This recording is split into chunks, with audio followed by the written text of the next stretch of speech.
This news update is brought to you by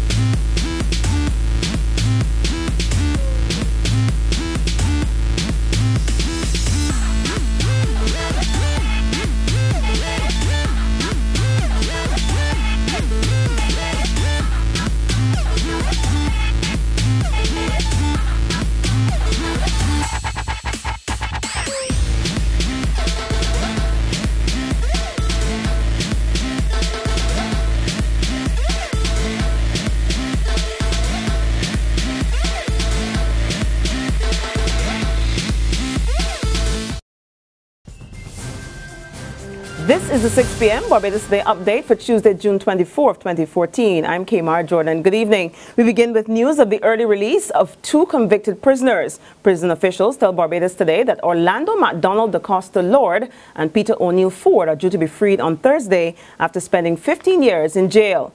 The men, who were convicted in 1999 for the 1995 rape and robbery of a minibus conductor in French Village, St. Peter, were each sentenced to 30 years in jail. After appeal, their 30-year sentences were reduced to 25, but no reason has been given so far for their early release.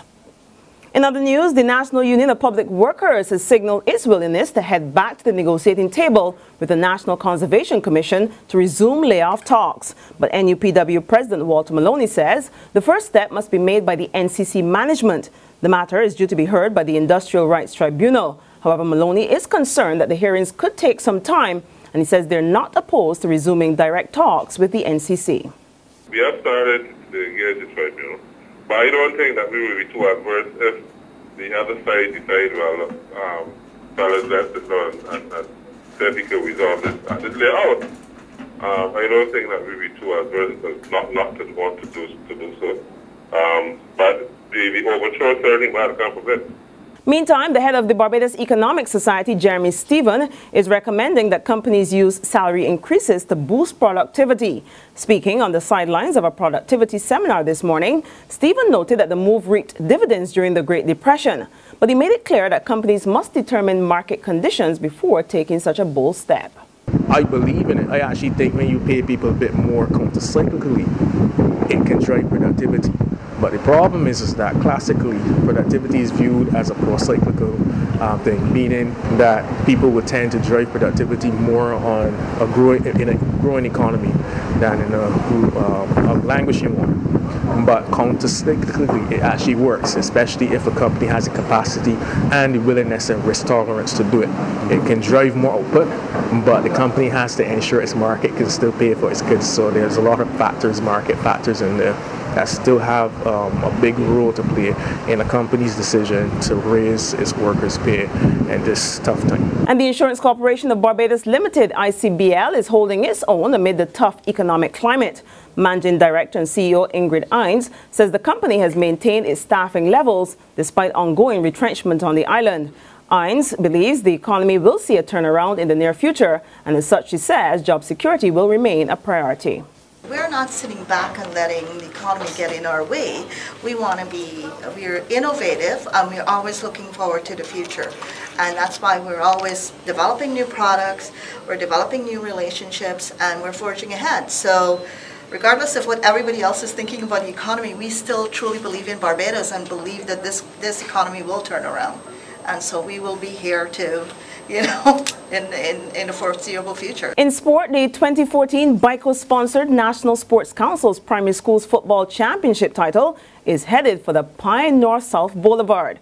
Today, the Nationals at the National Stadium, Grantley Prescod Primary, brought happy smiles to the faces of fellow pupils, teachers, parents, and that's in Michael community when they defeated Wesley Hall 2-0 to take the coveted winner's trophy.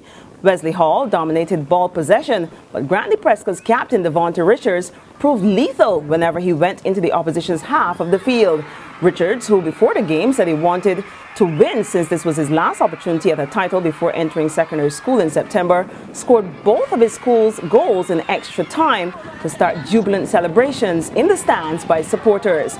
Grantley Prescod's coach, Fernando Best, later told Barbados Today the victory for him and his charges was like winning the FIFA World Cup.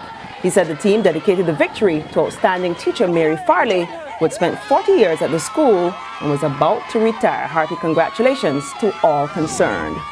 Sports Minister Stephen Lashley has welcomed plans for the staging of the Soccerettes Americas Forum on the island later this year. The forum, which brings together leading sporting executives, is being held for the first time in this part of the world.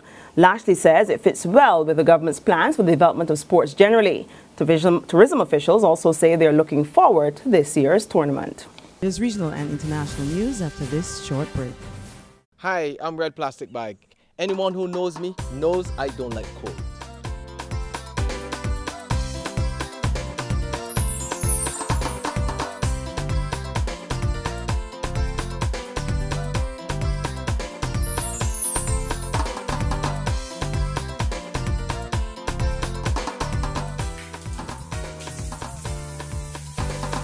Sunshine reigns in my country. I love it.